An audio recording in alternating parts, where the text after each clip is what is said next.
할렐루야. 만나서 반갑습니다. 우리 지난주에 너무 기쁘게 찬양제를 마치고 이렇게 또 한 주간 잘 살아내고 이 예배 자리에 오신 여러분들을 환영합니다. 환영합니다. 우리 MC 보신 우리 쌍둥이 두 분이 또 같이 앉아 계셔가지고 또 너무 반갑네요. 지난주에 너무 정말 은혜로 찬양제를 마무리했잖아요. 찬양제를 마무리하고 저희끼리 좀 이제 피드백을 나누면서, 피드백이라기보다는 감상을 나누면서 너무 은혜가 된다. 한 팀 한 팀이 각자의 눈물 포인트가 다른 거예요. 저의 눈물 포인트는 창준 목사님이 앞을 못 보고 땅을 보면서 참 앞을 못 보고 땅을 보면서 이렇게 찬양하는 모습이 저의 눈물 포인트였고, 또 세이는 김성진 집사님이 상소를 이렇게 꽉 안고 찬양해 주시는 또 모습, 그리고 또 이제 또 다른 친구는 우리 민소리가 너무 열심히 찬양하는 이 모습이 너무 감동됐다고 하더라고. 그리고 또 한 마음을 모아서 하는 말은 우리 준수가 대상이다. 심사위원이 아빠여서 준수가 대상을 못 받았다. 이런 이야기들을 나누면서 결론적으로는 우리의 가장 낮고 우리의 가장 작은 모습을 담은 이 찬양까지 하나님이 사랑하시는구나. 어떠한 멋진 행위와 멋진 찬양이 중요한 것이 아니라 나의 중심을 담은 찬양을 하나님은 사랑하시는구나 라고 느꼈던 지난주였던 것 같습니다. 그래서 이번 주에도 우리 지난주에 그 기쁜 마음을 담아서 함께 찬양하고 싶은데요. 여러분 찬양하실 준비 되셨나요? 오늘 찬양은 율동과 함께 하도록 하겠습니다. 우리 함께 찬양할까요?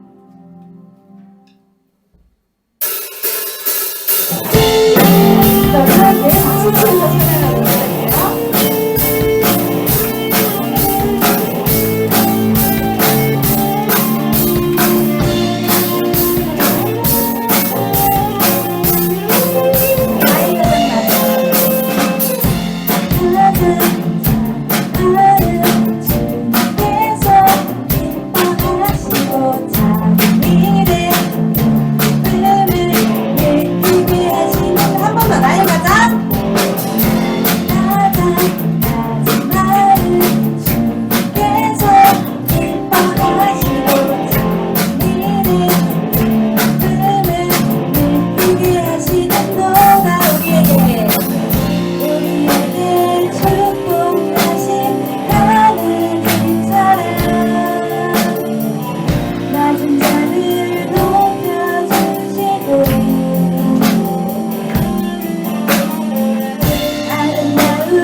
레이가 왔으면 우리 하드락 버전을 한번 또 가려고 저희 진짜로 준비를 했는데 레이가 알아서 하드락 버전은 못했어요.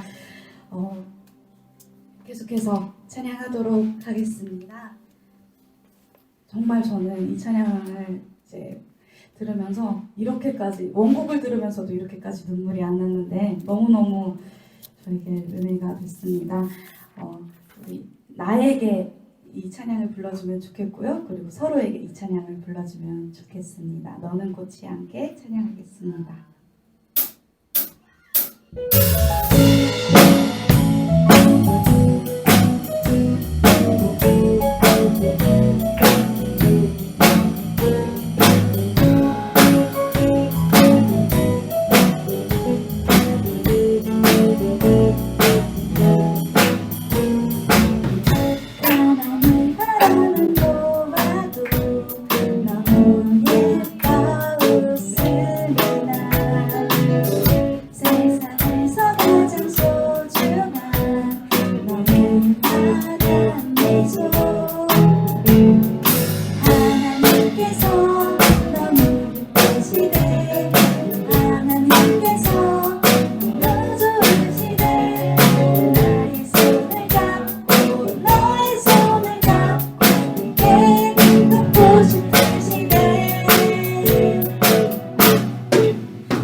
너는 꽃이야. 너는 꽃이야.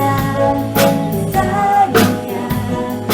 저 반짝반짝 빛나는 별이야. 너는 꽃이야. 쌀이야. 매일매일 예쁜 너야.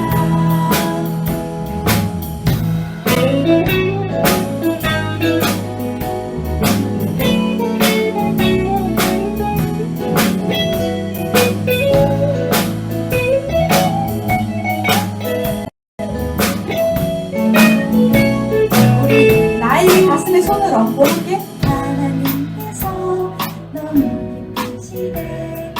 하나님께서 너무 좋으시네.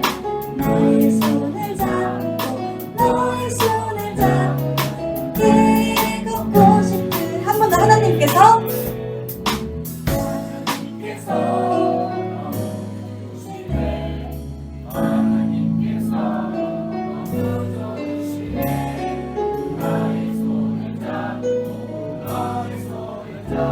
함께 걷고 싶으시네. 이제 상대방을 향할게요.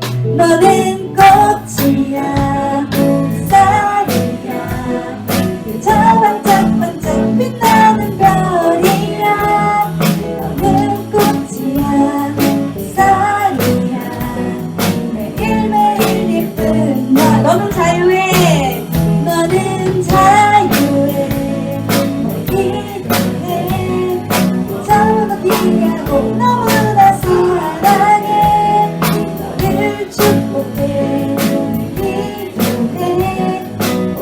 오늘도 내일도 사랑해. 오늘도 내일도, 오늘도 내일도 사랑해.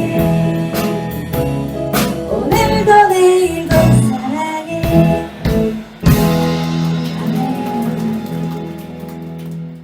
우리 꽃같은 우리 이상서 어린이가 우리를 대표해서 기도해 주시도록 하겠습니다. 하나님께서 한 주 동안 지켜주시고 오늘 함께 예배드리기 해주셔서 감사합니다.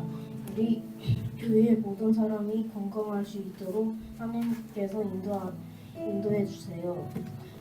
오늘 하나님 말씀 잘 듣고 말씀대로 실천하는 사는 교회가 되게 해주세요. 여러 가지 문제로 지구가 아파합니다. 우리가 사는 지구가 건강하게 해주세요. 예수님 이름으로 기도합니다.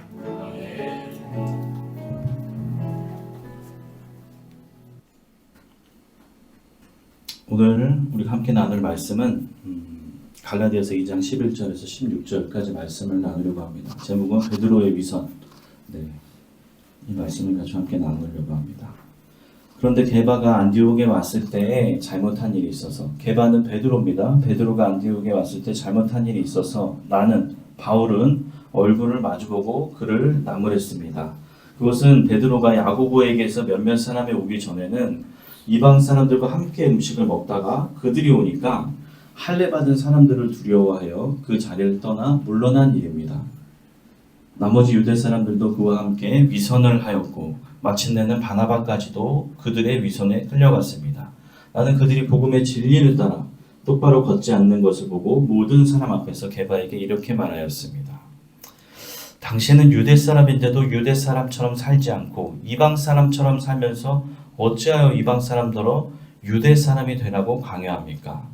우리는 본디 유대 사람이요 이방 출신의 죄인이 아닙니다.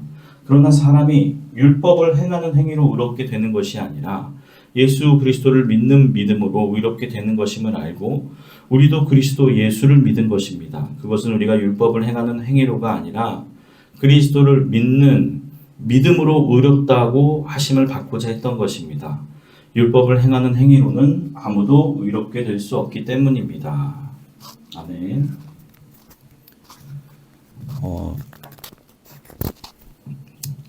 오늘 죄송하지만 이걸 준비하면서 실패했어요. 뭐냐면 보통 이제 한 15페이지, 20페이지 되는 분량의 원고를 줄여서 6페이지에서 7페이지 정도 하거든요, 보통.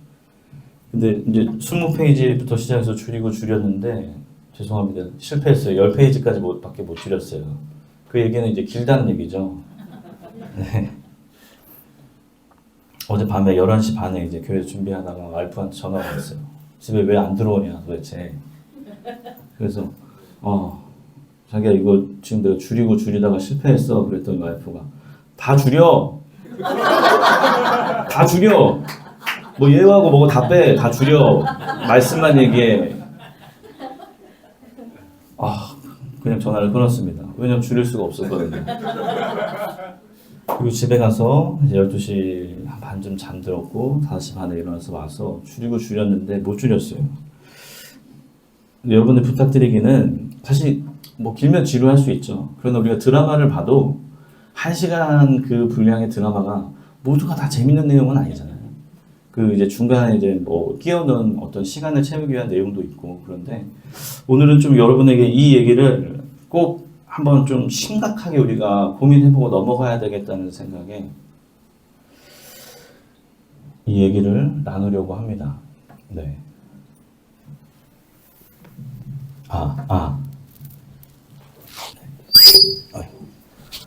네. 귀가 좀 아프네요. 네. 자, 우리가 은혜로 구원을 받았다.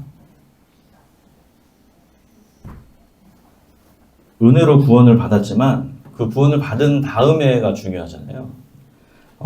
다시 말하면 하나님과 우리와의 관계를 유지하고 지탱하는 것은 우리의 소관에 달려있지 않다는 것입니다.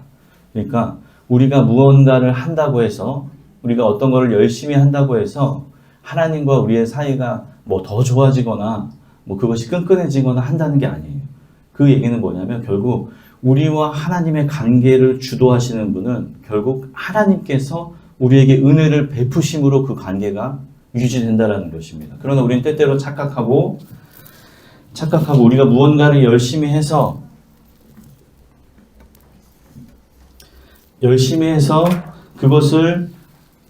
그것을 막 완벽하게 해내야지만 하나님이 기뻐하실 것 같은 그런 착각 속에 있지만 사실 하나님은 우리에게 기대하는 것은 단 한 가지예요.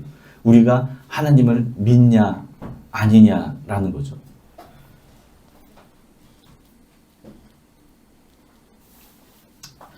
행함으로 의롭다 여김을 받을 사람이 없을 뿐만이 아니고 천국 가는 그 날까지 우리가 행함으로 하나님과의 관계를 더 발전시키거나 더 낫게 할 수 없다는 사실을 먼저 우리가 마음속에 담고 갔으면 좋겠습니다.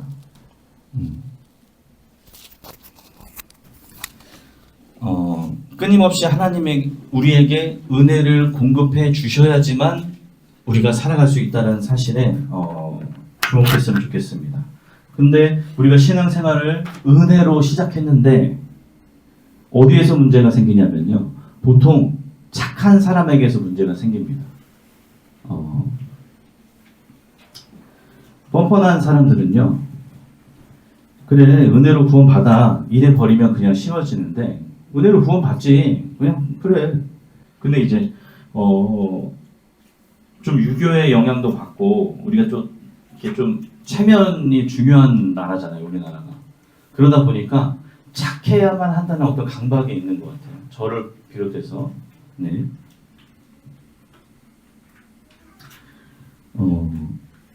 잘 살고 싶은 욕망이 있어요. 착하게 살고 싶은 생각이 있다 보니까 잘하고 싶은 욕구가 있는 거죠. 이왕 예수 믿었으니까 또 우리가 구원받은 이후부터는 좀 열심을 내서 하나님을 기쁘시게 해드리고 싶은데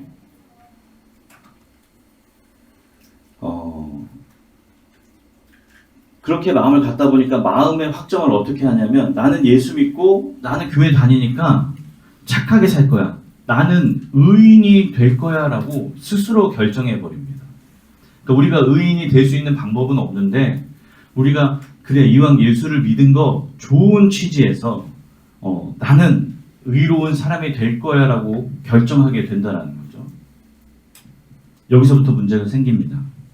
내 의지로 내가 의인이 되는 게 아닌데 예수 믿으니까 이제 나는 세상에 나가서 다른 사람한테 손가락질 받고 싶지 않은 착한 사람이 되고 싶은 거죠. 우리가 세상을 살다 보면 정말 고민이 될 때가 많이 있죠. 이거를 대항해서 이거를 정의가 무엇인지를 보여줘야 되는 것인가 아니면 우리가 그리스도인이기 때문에 좀 포기하는 게 저들에게 덕이 되지 않을까라는 생각에 그냥 움츠려들 때가 있죠. 그러면서 우리는 내가 좀 착하게 살면 예수님의 이름이 드러나지 않을까라는 생각을 할 때가 있다는 거죠. 그런데 문제는 나는 좋은 사람이 될 거야 라고 결정하고 그렇게 딱 마음을 먹고 나서 사는데 살다 보니까 실패해요. 좋은 사람이 못 됐어요. 그렇게 되면 어떻게 되냐? 두 가지 문제가 생깁니다. 한 사람은 회개를 합니다. 난 좋은 사람이 되지 못했어. 그러면서 자신을 치고 하나님 앞에 엎드립니다. 하나님, 저는 부족한 사람입니다. 저에게 은혜를 부어주세요 라고 얘기하는 사람이 있는가 하면 어떤 한 사람은 이렇게 생각해버립니다.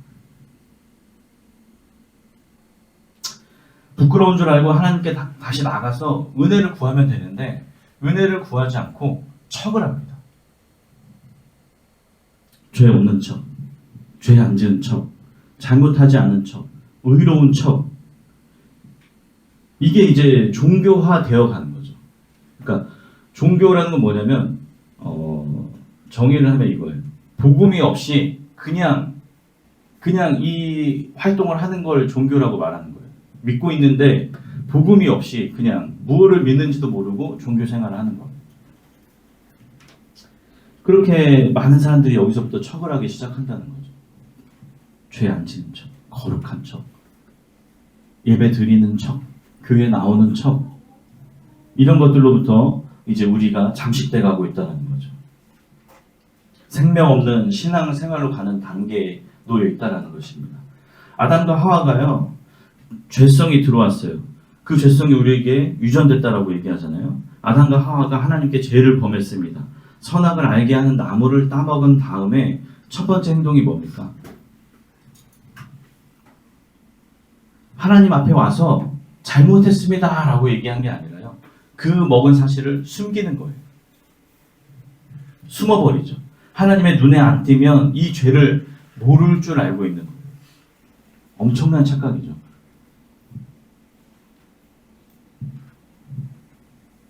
우리에게도 그 죄성이 그대로 흘러져 내려왔습니다. 이것을 숨기는 행위를 외식 또는 위선이라고 표현하는 거예요. 베드로가 오늘 그런 행동을 하고 있는 거예요. 위선의 한자를 볼까요? 위선의 한자를 보면요, 그릇된 위, 잘못된 위자에 착할 선자를 쓰고 있습니다. 그러니까 선을 포장하고 있는 거죠. 선을 포장해서 선인 것처럼 만드는 거예요. 마치 명품의 짝퉁 같은 거죠. 그것을 선을 가장했다라고 얘기하는 거예요. 그걸 위선이라고 얘기하는 거예요. 위조 지폐 같은 거 할 때 위자 있잖아요. 가짜 이런 거 할 때.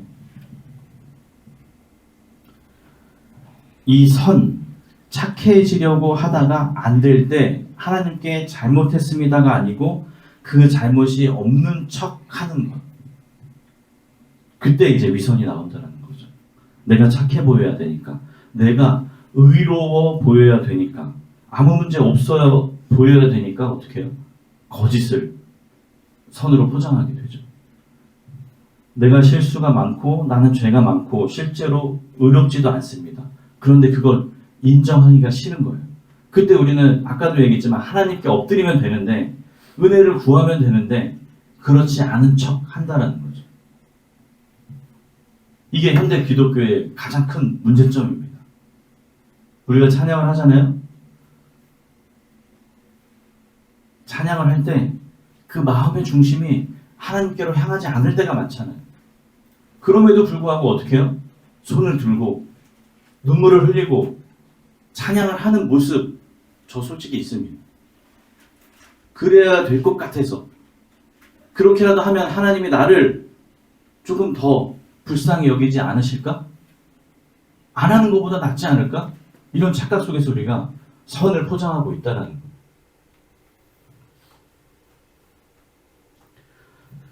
전도사 때요, 새벽 기도 때 차량 운행을 하고 옵니다.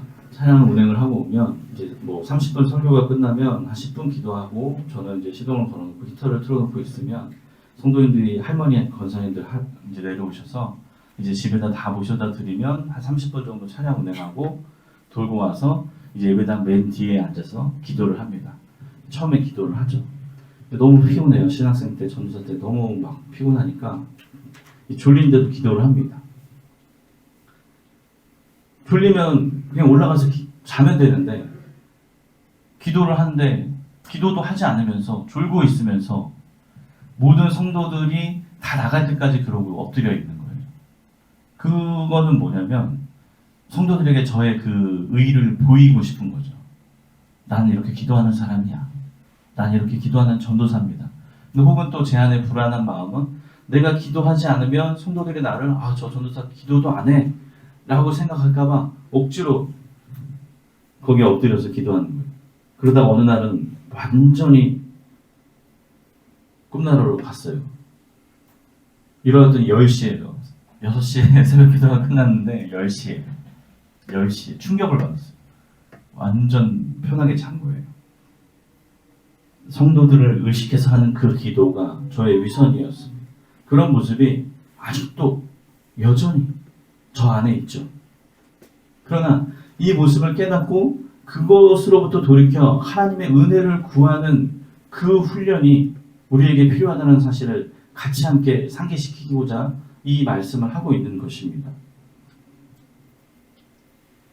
성도들이 저를 의롭게 봐주길 바라는 것, 착하게 봐주길 바라는 것, 저에게 문제가 없다라고 여겨주길 바라는 그 모습을 내려놓자라고 여러분들과 함께 같이 나누는 거예요.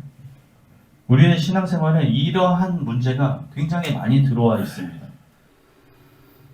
이런 위선이 문제가 되는 게 늘 위선은 거짓투성이거든요.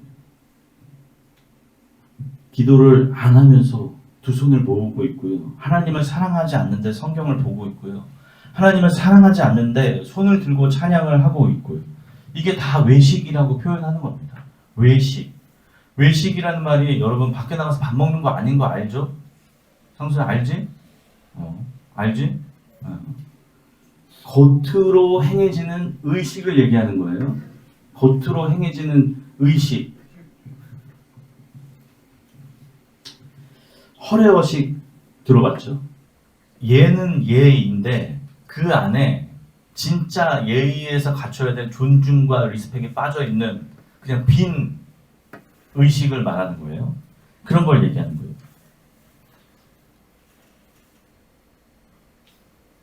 이 허례허식, 거기에는 진실함이 빠져 있습니다. 하나님은 정직하지 않고 진실하지 않고 진실함에 결여된 사람을 만나지 않으신다는 사실을 여러분 오늘 기억해야 합니다. 하나님을 만나고자 한다면 사실 진짜 하나님, 내가 느끼고 내가 볼 수 있고 내가 들을 수 있는 그 하나님을 만나고자 한다면 우리가 먼저 하나님 앞에 진실해야 한다라는 거예요. 제가 진실한 사람이라고 말하는 거 아니에요. 저 역시 하나님 앞에 때때로 모든 순간 진실하지 않을 때가 많기 때문에 오늘 이 문제를 우리가 해결하고 넘어가자는 뜻입니다. 오늘 이 베드로와 사도 바울 안에 있었던 위선의 문제를 다루면서 우리 안에 종교적 형식에 매여 있거나 아니면 위선이 있다면 좀 쳐내야 됩니다. 문제가 있어도 괜찮습니다. 우리한테 그런 문제가 있어도 괜찮다라는 거예요. 나는 문제가 많고 괜찮지 않아도 괜찮은 이유가 뭐냐면요. 우리 하나님께서 괜찮은 분이시거든요. 근데 우리가 괜찮은 척하고 뭔가 잘하는 척하고 대단한 척하면 하나님이 우리를 사용하실 틈이 없는 거예요. 그분이 우리를 잡아주십니다. 그 사실을 믿는 게 복음입니다. 우리의 행함으로는 절대로 하나님과의 관계를 맺을 수 없습니다. 그 수준에 도달할 수 없기 때문에 예수 그리스도를 통하여서 십자가에서 그 일을 완벽하게 이루셨다라고 말하는 거예요. 그러니까 이루실 거다, 이룰 거야 이 얘기가 아니라 과거형으로 너희들의 모든 그 문제는 내가 십자가에서 해결했어 라고 얘기하는 거예요. 그러니까 너희들 의롭다고 말할 수 있어. 하나님께서 전적으로 우리에게 그것을 은혜로 베풀어 주셨다는 거예요. 근데 우리는 때때로 착각하고 아까 얘기한 것처럼 우리의 힘으로 새벽 기도회를 열심히 나가던가 모든 국예배를 참여한다던가 말씀을 읽는다던가 뭔가 여러 가지 활동들을 통해서 우리가 의인이 될 수 있다고 생각하는데 우리에게 하나님의 은혜가 끊어질 순간 우리는 의롭다라고 말할 수 없는 존재들이라는 거예요. 그럼 어떻게 해요? 우리들이 하고 있는 행위 가운데 우리의 삶과 우리의 정신을 불어넣어야 돼요. 어떤 정신이요? 나는 죄인입니다. 나는 부족합니다. 하나님의 은혜 없이는 살 수 없는 존재입니다라는 고백만으로 우리는 하나님 앞에 떳떳해질 수가 있다는 거죠. 오히려 척하고 뭐 이런 것보다 하나님 내가 죄인입니다 라고 진짜 진심으로 고백할 수 있는 사람들이 되어야 합니다.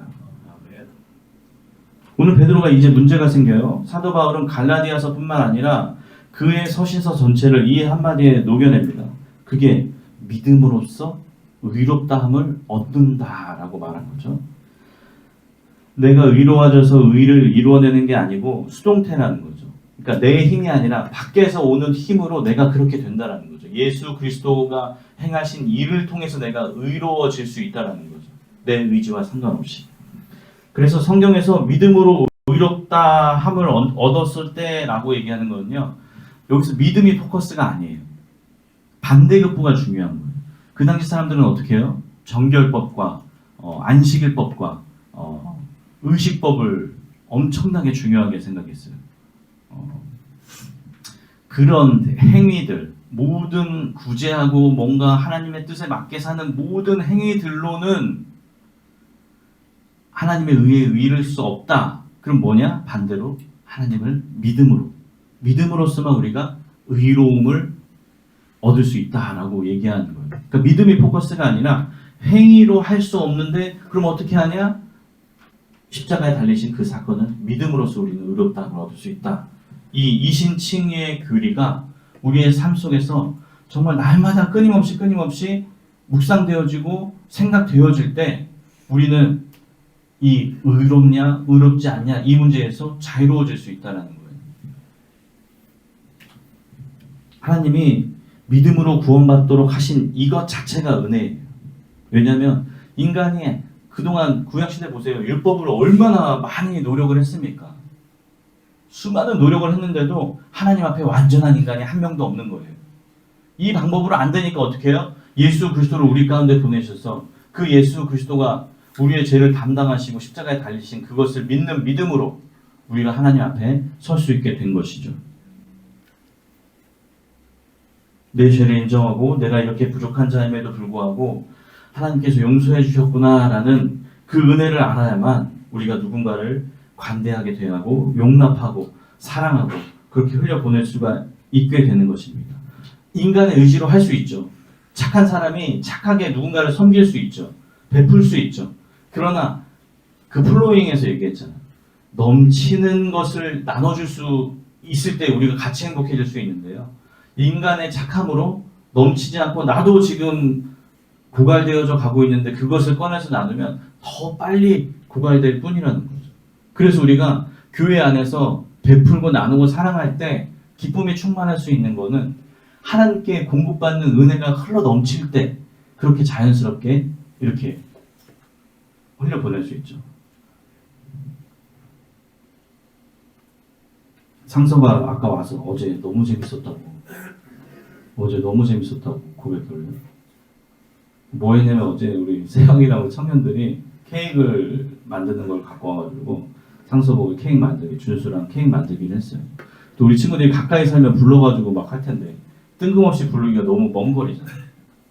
그러니까 이제 가까이 상서 데리고 올 수 있어요 해서 저는 또 상서 데리고 오고 이제 준수 올 수 있어요 해서 오고 그거 만들었어요. 이제 케이크를 만드는데 저는 그 안에 그 정신을 너무 칭찬하고 싶어요.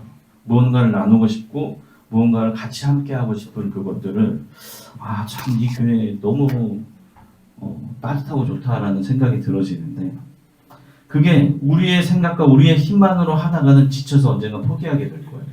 그러나 결국 하나님께서 주시는 은혜 가운데 우리가 동참하고 나아갈 때 정말 이런 일들이 하나도 힘들지 않고 어렵지 않고 지치지 않는 일들이 생긴다는 거죠.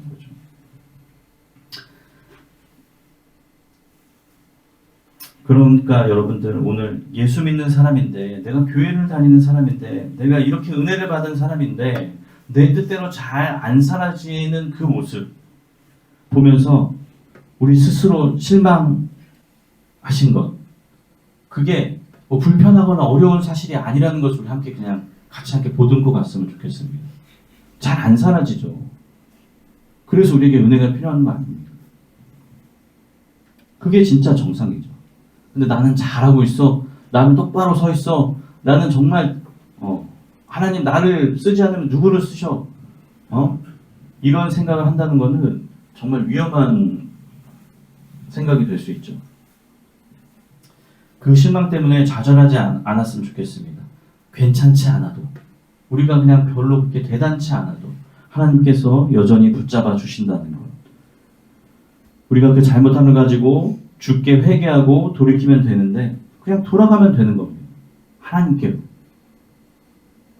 하나님께로 그렇게 돌아가는 우리 모두가 되었으면 좋겠습니다. 어떤 사람들이 왜 안 돌아오냐면요. 죄가 죄인지 모르기 때문에 그런 건가? 위선 때문에 그런 거예요. 위선 때문에. 포장할 수 있는 가장 쉬운 방법이 있거든요. 선을 힘들게 싸워서 노력해서 예수 그리스도의 은혜 앞에 나가서 그 선을 얻을 수 있지만 너무 힘들어 보이는 거죠. 고통스러워 보이는 거죠. 그렇기 때문에 어떻게 해요? 내가 지금 선하다라고 스스로 그렇게 코팅을 하는 거예요.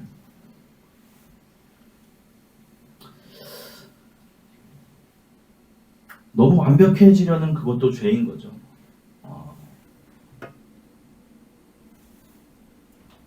그런 여백이 있는 교회가 됐으면 좋겠습니다. 우리의 부족함.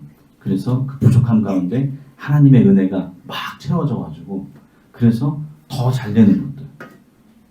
여러분께 고백하자면 사실 지난주 찬양제 저는 너무 사실 마음이 되게 뭐랄까 도망가고 싶었거든요. 분명히 저희 와이프는 같이 참여 안 한다고 할 거고 저희 어머니도 없고 그리고 어머니도 안 한다고 그럴 거고 저 혼자 해야 되는데 어떡하지? 찬양을 그때 수십 곡을 들어보면서 어떤 찬양을 할까 고민하면서 막 하나 제발 이 순간이 나에게 안 왔으면 좋겠다 피하고 싶다 그러면서 이걸 왜 누가 하자고 한 거야 지금 큰일이다. 집사님들도 준비하시는 거 보면서 집사님도 너무 힘들게 하는 건 아닌가 뭐 이런 생각 들면서 괜히 했다 싶은데 결과론적으로 저의 생각보다 역시 더 크게 일하시는 하나님을 체험할 수 있다는 거죠. 이런 상상을 해봤어요. 각 가정에서 그 찬양 연습을 하고 있는 모습을 제가 생각해봤어요. 우리 민소리네가 또 밤에 모여서 그 찬양을 하는 모습.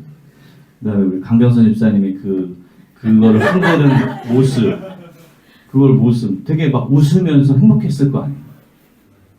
그다음에 우리 예원이가 또 막 우리 거기서 이제 막 예원이 또 완벽주의잖아요. 또 잘해야 되잖아요. 근데 그걸 따라오지 않는 우리 정 집사님의 그거를 끌고 나가려고 하는 의지 이런 것들을 상상해 봤을 때 진짜 하나님은 내 생각 너머에 너무도 큰 것을 계획하고 계신 분이다라는 사실에 다시는 이런 거에 대해서 불순종하지 않아야 되겠다. 나는 그냥 순종하고 나가야 되겠다. 이런 생각 들었는데 완벽한 것을 무언가를 하려고 하는 것 자체가 우리의 교만인 것 같아요. 그래서 앞으로 뭐 대충 하자는 얘기가 아닙니다. 그냥 우리가 할 거 하고 그 나머지 너머에 채워주시는 하나님의 은혜를 경험하면 경험할수록 우리의 정체성이 살아난다고 생각하는 거죠. 베트남 선교할 때 그랬잖아요. 너무 우리가 다 준비해가 근데 실전에서 더 채워지는 부분들을 경험하잖아요. 하나님께서 분명히 계획하신 게 있고 우리가 비온 올 때 하나님께서 개입하셔서 우리에게 함께 하신다는 거. 그것을 꼭 한번 느끼는 그런 교회가 되어줬으면 좋겠습니다. 오늘 갈라디아서 2장 11절 말씀 보면요.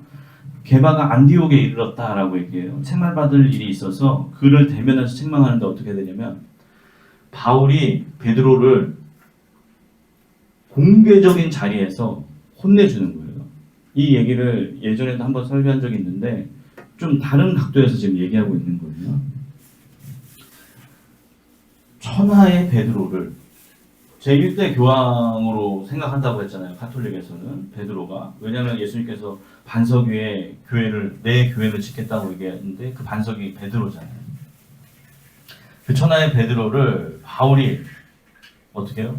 기독교를 핍박하던 사람들을 잡아서 가두던 바울이 회심을 하고 서로 이 2장 전반부에 보면 무슨 일이 있냐면 너는 유대인에게 나는 할례받지 않은 사람에게 복음을 전하기로 서로 손을 잡고 서로를 인정하고 그렇게 우리 복음 안에서 자유하자라고 서로 얘기한 상태예요.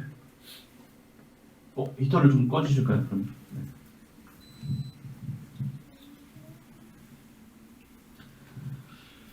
예전에는 바울이 예루살렘으로 베드로를 찾아갔지만 지금은 베드로가 안디옥이라는 이방 땅으로 온 거예요. 그래서 무언가 할 말이 있어서 왔어요. 그러면서 이방인들과 모여서 밥을 먹고 있었다라는 거예요. 근데 아까 얘기했잖아요. 정결법이 중요하다고. 정결법 뭐예요?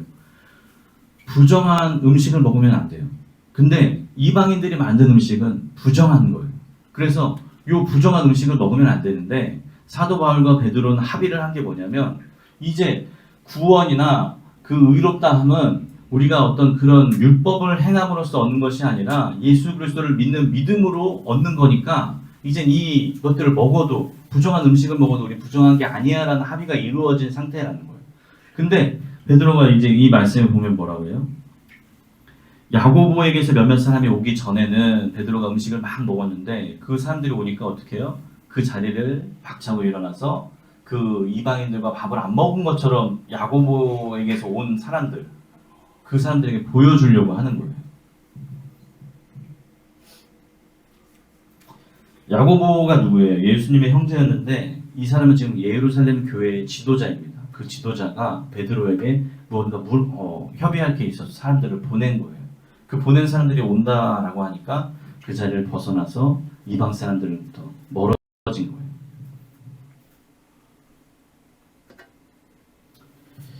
할례 받은 사람들을 두려워하여서 그 자리를 떠나 물러간 일이 있었는데 이걸 사도 바울이 지금 지적하고 있는 거예요. 너 왜 식탁에서 일어났냐? 이게 단지 식탁을 박차고 일어난 무례함을 얘기하는 게 아니에요.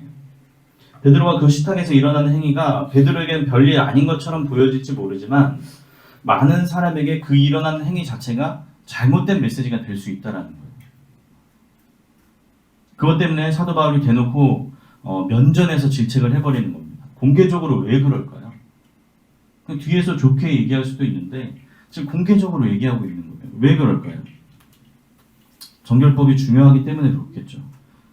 이제 베드로도 이미 알고 있거든요. 이방인과 밥을 먹고 있는 것 자체가 문제가 되지 않는데 그럼에도 불구하고 유대인들이 왔는데 왜 일어나서 갈까요? 그건 간단하죠. 사람을 의식하고 있는 거예요. 유대인들은 왜 의식하냐면요. 베드로와 바울처럼 그런 신앙의 어떤 합의가 이루어지지 않은 사람이 있을 수 있잖아요. 그래서 베드로가 이방인들과 밥을 먹거나 음식을 먹거나 담소를 나누고 있는 그 모습이 베드로는 거룩하지 않아 라고 평가할 수 있을지도 모른다고 베드로는 생각했던 것 같아요. 제가 아까 얘기했죠. 전도사니까 기도하지 않지만 앉아서 기도해야 되는 모습을 보여줘야 된다고 생각한 것처럼 베드로도 그 유대인들 앞에서 난 이방인들과 겸상을 하지 않아 라는 모습을 보여주고 싶었던 것 같아요. 베드로가 베드로의 신앙에 예수로 충분하지 않아 이런 불신이 있기 때문이 아니라 그냥 사람들에게 그 유대인들에게 의롭다는 그 평가를 받고 싶었던 거예요. 베드로는. 이게 바로 위선이라는 거죠. 사람이 나를 어떻게 볼까? 사람이 나를 어떻게 평가할까? 그 할례 받은 유대인들이 혹시 저 베드로 정결법을 어기고 있네? 하나님의 백성 아니네? 부정해졌네? 이렇게 평가하는 것이 너무나 두려웠던 거죠. 아니면 어찌 보면 그런 오해를 일으키지 않기 위해서 베드로가 그 자리를 떠났을지도 모르죠. 그러나 문제는 이 위선이 오염이 됩니다. 그 말씀에 뭐라고 적혀 있어요? 베드로가 일어서 나가니까 또 다른 할례 받은 사람들이 나가고 누가까지 나가요? 천하의 바나바까지 나갑니다. 이 바나바라는 사람이 누굽니까? 바나바라는 사람이 누굽니까? 사울과 베드로를 화해시키면서 바울을 보증을 섰던 되게 믿음 있고 되게 권위가 있는 사람이었다는 거죠. 이 사람이 말하면 모든 사람들이 이렇게 얘기하는 사람인데 그 사람마저도 그 자리를 떠나버렸다는 거죠. 그 위선에 동참했다는 것입니다. 하나님이 우리를 의롭다 하셨는데 우리가 누구를 통하여 그 의로움을 증명해야 됩니까? 우리가 사람을 의식하게 되는 순간부터 우리는 위선적 신앙생활을 할 수밖에 없습니다, 여러분. 그래서 어떻게 해요? 솔직해지자고. 내 신앙이 바닥이면 바닥인 대로 찍고 올라오면 됩니다. 여기서 가장 편한 것은 바닥이 아니라 나는 지금 여기에 있어라고 포장하는 우리의 모습이 위험하다라고 얘기하는 거예요. 술 마실 수 있어요? 담배 필 수 있어요? 다른 죄를 지을 수 있어요? 다른 여러 지금 뭐라고 하는 게 아닙니다, 지금. 근데 지금 솔직하게 오픈됐잖아요? 괜찮아요? 근데 문제는 뭐예요? 거기서 하나님의 은혜를 구하는 우리의 선택과 결정이 있어야 한다는 것입니다.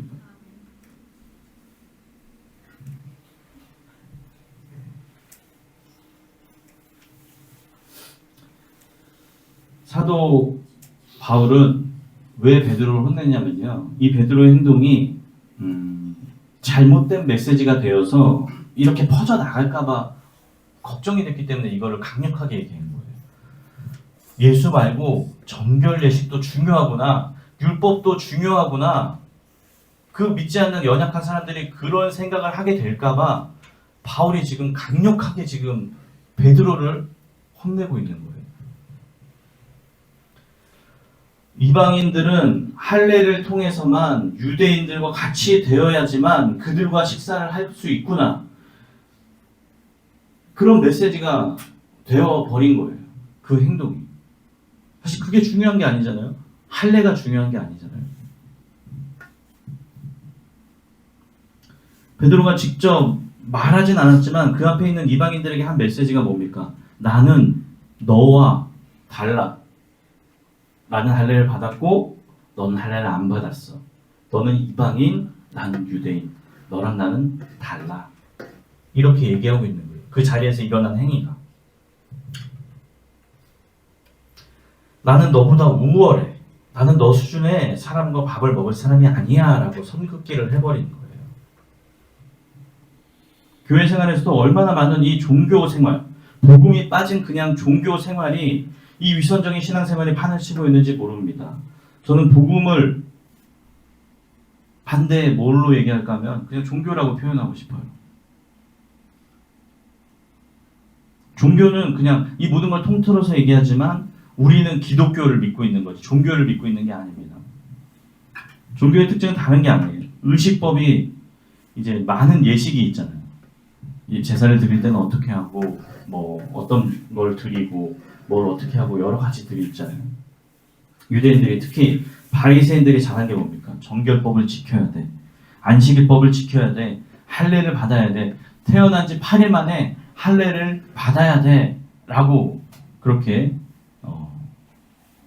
의식법을 강조했잖아요. 할례는요, 태어나면 그냥 8일 만에 몸에 새기는 거예요.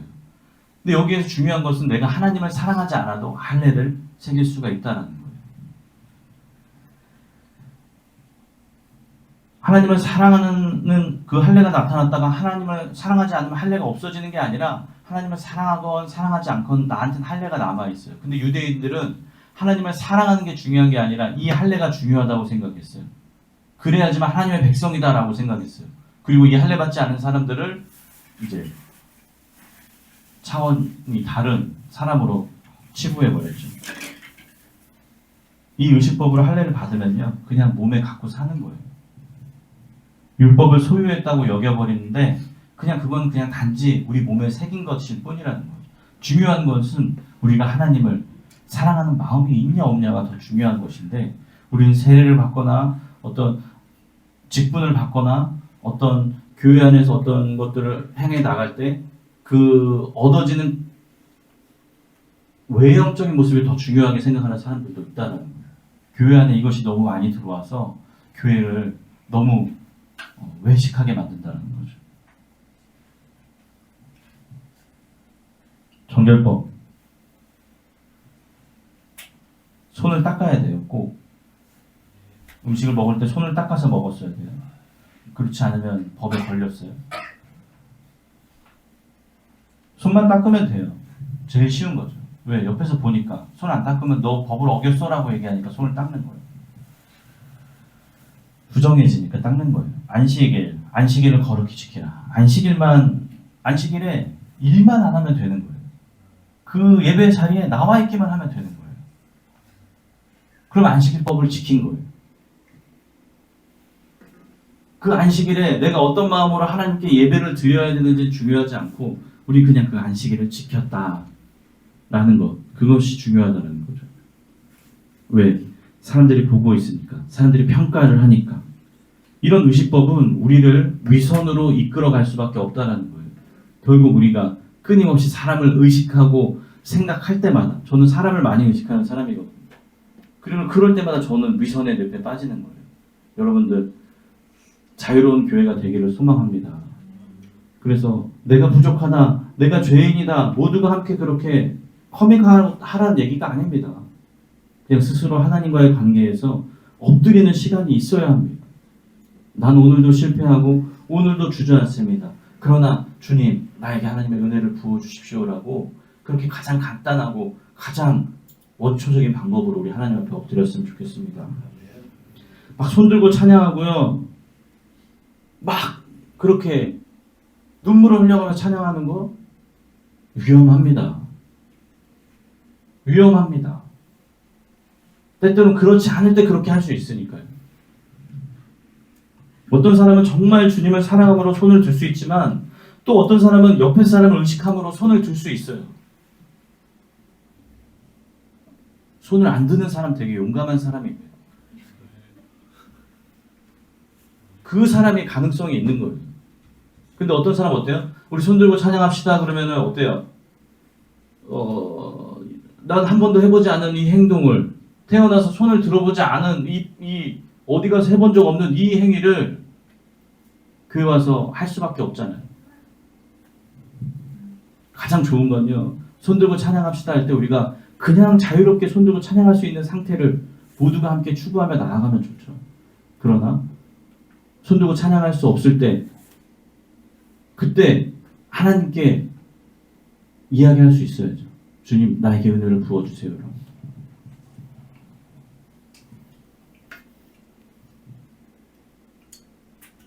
묵상 하는 거 있잖아요. 조심해야 됩니다, 여러분. 내가 생각한, 묵상을 처음 한다고 했을 때 제가 제기한 염려가 있었어요. 뭐냐면 묵상을 함으로 내가 말씀을 읽었다, 말씀을 알았다, 내 말씀을 일주일 동안 나는 가까이 하고 있다는 착각에 빠지게 만들 수 있다. 이걸 조심해야 된다라고 얘기를 했어요. 그러네, 그 걱정이 무색하게도 우리는 또 일주일 동안 전혀 묵상을 안 하는 일들이 벌어져서 놀랍지만, 묵상 시간에 나눕니다. 저는 이 말씀을 읽고 이런 생각들을 했습니다. 그리고 이렇게 돌이키겠습니다라고 얘기하지만 실제 삶에서 그게 이루어지지 않을 때가 있어요. 그러나 나는 그렇게 말함으로써 그런 신앙이 있는 사람처럼 누군가에게 보일 수 있다라는 거예요. 자꾸 제가 부정적인 얘기만 하나요? 그러나 한 번쯤 고민해보고 긍정적으로 넘어갑시다. 그걸 안 하면 우리는 하나님 앞에 떳떳할 수 없어요. 그냥 하나님 보고 해야지 사람 보면 떳떳할 수가 없다라는 거예요. 너무 솔직해도 문제죠. 저 묵상 안 했습니다. 묵상 안 했습니다. 근데 괜찮아요. 괜찮아요. 근데 거기서 또 하나님의 은혜 앞으로 나아가야죠. 하나님, 내가 묵상을 못했지만 하나님의 은혜를 구합니다. 그리고 내 삶을 정돈해서 그 말씀이라도, 최소한의 그 말씀이라도 가까이 할 수 있도록 노력해야죠. 우리 하나님의 기뻐하시는 신앙생활 하려고 모인 거 아닙니까? 사람한테 의롭다 평가받는 게 뭐가 중요합니까? 우리는 어차피 형편없는 사람들이고, 우리는 실수가 많은 사람들이고, 우리는 하나님의 수준에 도달하지 못하는 자이고, 날마다 그 은혜에 공급받아야지만 살 수 있는 자들인데, 우리끼리 네가 잘하네, 너가 잘하네, 이게 무슨 의미가 있습니까? 다만 예수 그리스도라는 분을 향해서 같이 좀 찾아 나가는 그것 하나만 동의하면 우리 함께 할 수 있지 않습니까? 예레미야 8장 8절에 이렇게 되어 있습니다. 너희가 어떻게 우리는 지혜를 가진 사람이야, 우리는 주님의 율법을 안다 말할 수 있느냐? 사실은 서기관들이 거짓된 붓이 율법을 거짓말로 바꾸어 놓았다, 이렇게 적혀 있거든요. 그러니까 서기관들이 누구냐면 율법, 말씀을 적는 사람들이거든요. 이 사람들이 그 사람들에 맞게 붓으로 그 말씀을 이제 편하게 적었다라고 표현한 거예요. 이게 무슨 얘기냐면 너희가 율법을 소유한 것만으로는 안 된다는 얘기입니다. 할례 받은 것만으로는 안 된다. 손을 닦는 것만으로는 안 된다. 주의를 지키는 것만으로는 안 된다. 이 얘기를 하는 거예요. 마음이 없이 그저 다 지켰다는 거, 의식법을 다 지켰다는 거예요. 우리는 이렇게 했다는 거예요. 그러니까 죄가 죄인지를 모르고 있는 것, 뭐가 잘못된 거죠. 주님께 충성하는 마음이 없습니다. 그래서 이렇게 얘기하고 싶어요. 신앙은 꾸미는 게 아니다. 신앙은 가꾸는 거다. 말이 어렵죠. 꾸민다는 건 뭐예요? 제 얼굴에 화장품을 바르고 이제 포장을 하는 거죠. 귀걸이를 하고 화장을 해서 보다 나은 모습으로 보여주려고 하는 것, 꾸미는 거라고 얘기해요. 가꾸는 건요, 씨앗을 심어서 아주 작아요. 이 작은 씨앗을 물을 주고 키워서 조금씩 자라서 성장하게 만드는 걸 가꾼다고 얘기하죠. 그러니까 우리 신앙은 우리의 수준을 제대로 직시하고 그 직시한 수준에서 하나님의 은혜로 공급받은 것을 통해서 자라나게 만들어야 한다는 거죠. 한순간에 점프해서 무언가 대단한 신앙을 소유하려고 하면 안 된다는 거죠. 예수로 충분하다는 이 신칭의 믿음이 우리의 내면을 채우시기를 바라고요. 우리의 겉모습을 꾸미기 위해서 데코레이션 했던 장식품들을 과감하게 떨쳐냈으면 좋겠습니다. 이것이 우리 신앙이 바른 길로 갈 수 있는 길이라 믿습니다. 하나님이 우리에게 이렇게 얘기해요. 너 자꾸 넘어져도 괜찮아. 너 또 실패해도 괜찮아. 그렇게 얘기해요. 걱정하지 말래요. 지쳐 쓰러져도 슬퍼하지 말래요. 너의 삶을 향한 나의 사랑은 변하지 않고 지금도 너와 함께 한다 라고 얘기합니다. 있는 모습 그대로 받아들이시면 됩니다. 돌아가기만 하면 됩니다. 위선을 선택하지 않기를 바랍니다. 주 앞에서 두 가지 길이 있죠. 하나는 숨기는 길, 하나는 드러내는 길. 드러내는 길을 택하시길 바랍니다. 율법은요, 우리에게 두 가지 기능이 있는데요. 첫 번째는 너희들 죄 짓지 마. 이것이 죄야 라고 가르쳐주는 기능이 있고요. 두 번째는 너희들 그거 죄야. 거기서 돌아와 라고 얘기하는 이정표의 역할을 하는 게 율법이라는 거죠. 율법 무시해도 되는 부분이 아니라 우리를 돌이켜서 알아보고 하나님께 나아가게 만드는 그것이 율법인데, 이 사람들은 하나님은 둘째치고 율법에 치중한 사람들이기 때문에 하나님 없이 율법으로 유대인이다, 이방인이다, 할례를 받았다, 안 받았다, 의식을 잘 지킨다, 안 지킨다, 이것으로 평가하고 신앙을 이상한 방향으로 흘러가게 만든다는 거죠. 여러분 그냥 용납하시면 됩니다. 나 부족해. 제가 여러분한테 좀 죄송한 건 그거죠. 너무 부족하니까 참 안타깝죠. 그럼 어쩌겠어요. 부족한 대로 함께 같이 채워나가죠. 하나님의 은혜로. 같이 부족한 사람들이 연합해서 부족한 대로 하나님의 은혜를 채워서 나가는 것들을 경험한 귀한 공동체가 되기를 소망합니다. 기도하겠습니다. 사랑의 주님, 베드로의 모습을 통해서 우리의 모습을 돌아봅니다. 이제는 우리의 연약한 모습 그대로 하나님 앞에 엎드리기를 소망합니다. 용기를 주시옵소서. 그리고 하나님의 은혜를 갈구하는 우리 모두가 되기를 소망합니다. 우리에게 하나님 그 넉넉한 사랑을 깨닫게 하여 주시옵소서. 우리의 삶 속에서 하나님을 놓치지 않기를 원하오니 하나님 말씀으로 우리를 가르쳐 주시고 성령으로 우리를 인도하여 주시옵소서. 거룩하신 예수님의 이름으로 기도드립니다. 아멘. 오늘 이 시간 우리의 만남을 허락하신 귀한 이 시간, 우리 모두를 사랑하시되 자신의 몸을 십자가에 달리시기까지 하여 용서하심으로 우리를 향한 그 사랑을 증명하신 예수 그리스도의 은혜와 자신의 소중한 아들 예수 그리스도와 우리 모두를 동등하게 생각하시고 똑같이 사랑하시는 하나님 아버지의 사랑하심과 우리를 언제나 보호하시고 우리 나아갈 길을 인도하시고 우리가 알아야 할 것들을 언제나 때에 맞게 가르쳐 주시는 성령님의 따뜻함이 이 자리에 함께한 하나님의 백성들에게 함께 하시기를 간절히 축복하옵나이다. 아멘.